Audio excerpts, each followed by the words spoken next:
the red-headed Geraldine Buckley.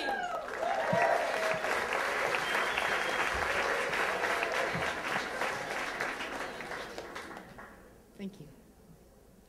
Thank you, lovely Stephanie. It was wonderful to be sitting next to Stephanie's mother. Getting all the reactions. Well, my father was in the Navy in World War II.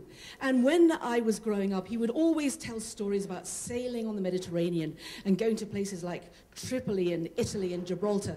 And he'd lean back in his leather armchair and he'd smoke a bit of a cigar and he'd say, "That's not bad for a working class boy who was brought up in a mill town in England." And when I was 10, he said, "Geraldine, I've got a present for you." And he went upstairs and he brought down this small book, this red book, an old book. And he said, "I want you to have this." He said, "I carried this all the way through the war." And it was a book of poetry. It was Palgrave's Golden Treasury of Poetry. And I was absolutely thrilled because I have always loved poetry. And it quickly became one of my most treasured possessions. But as I grew a bit older, I realized that this was actually a very unusual gift because my father was not the kind of man who liked poetry. He was a chef and he'd become a wheeler-dealer businessman. He'd done very well for himself. He liked to laugh, he liked to drink, he liked to joke, and he'd talk business with anyone who would stand still and listen to him.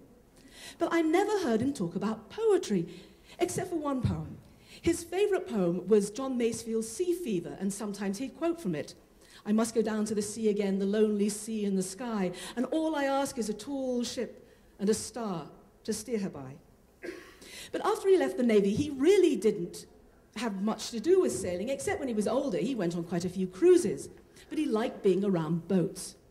So when I was 11, my father moved the whole family, my mother, my older brother, and myself, to the south coast of Spain. And all along the coast, there were fishing villages. But over the years, they were transformed to a Mediterranean necklace of marinas and yacht harbors. Really, many of them were parking places for millionaires' yachts. And one of the main ones, the jewel in that necklace, was just outside Marbella. It was a yacht harbor called Puerto Banús. It's the biggest yacht harbor in Europe. And my father loved to go down there and listen to the sound of the boats creaking in the water and the wind going through the sails and the slap of ropes on decks. Marina music. And so when he died, he left specific instructions. He wanted to be cremated. And so my brother and I decided that it would be very honoring to him to sprinkle his ashes in the Mediterranean, so a Navy man going back to the sea. Now, I'd been a minister for quite a long time, and I knew that the funerals are really quite stressful. And it's very difficult, of course, when it's your own, when it's someone close to you. And, of course, this was our father. And so Damien and I had that stress, but we also had the added stress that we lived here in the DC area. My father was in Spain. And we had to go to Spain, arrange the funeral, close up his apartment, close down his life, and we had to do that in 10 days. Well, it came to the last day. The night of the last day. And my brother and I were absolutely exhausted. We got to that place, and I'm sure all of you have had that at some point, where you are bone weary. But we only had one thing left to do, and that was to sprinkle my father's ashes. So Damien said to me, "Where shall we do it? Where shall we do it?" And I said, "Well, how about in Puerto Banús?" I said, if you remember on Puerto Banús, Damien, there's a long sea wall that goes out, and right at the end of it, there is a lighthouse.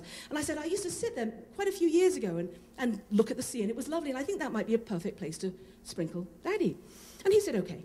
So, nighttime, we started out, and we walked, and we walked, and we walked, and we were so tired, we got slower and slower, and the ashes seemed to get heavier and heavier, and then that lighthouse seemed to be like a mirage. It was disappearing into the distance. It never got any closer.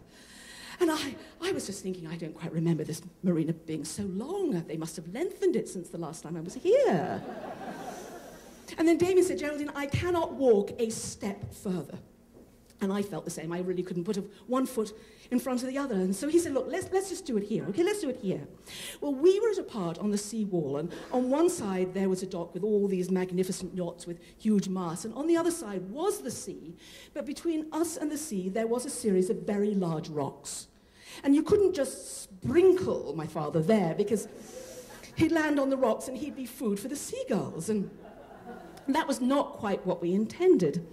So Damien said, look, I'll clamber over the rocks. I'll get to the end, okay, and you come after me. So he got over the rocks to the end, and I followed after him, and there was a bit of sea slime on the rocks, and we just tried to avoid that. And I got kitty corner behind him, and he said, are you ready?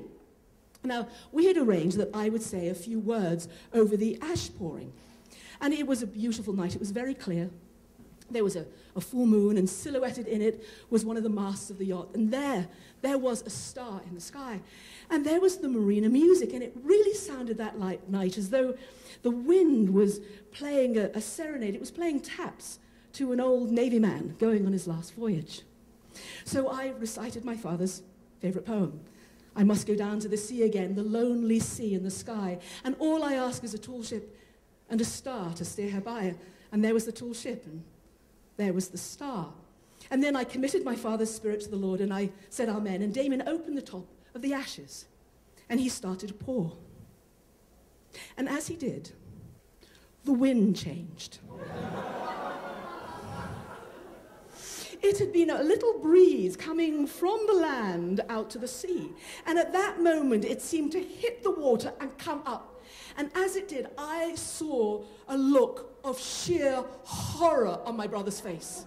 Now, I know my brother so well, and I read in that frozen look, Geraldine, I know I did terrible things to you growing up. I know I tied you hand and foot and put you in a closet and forgot about you. I know I put you in a trunk and slid you downstairs. I know I messed with your mind, but I didn't mean this to happen.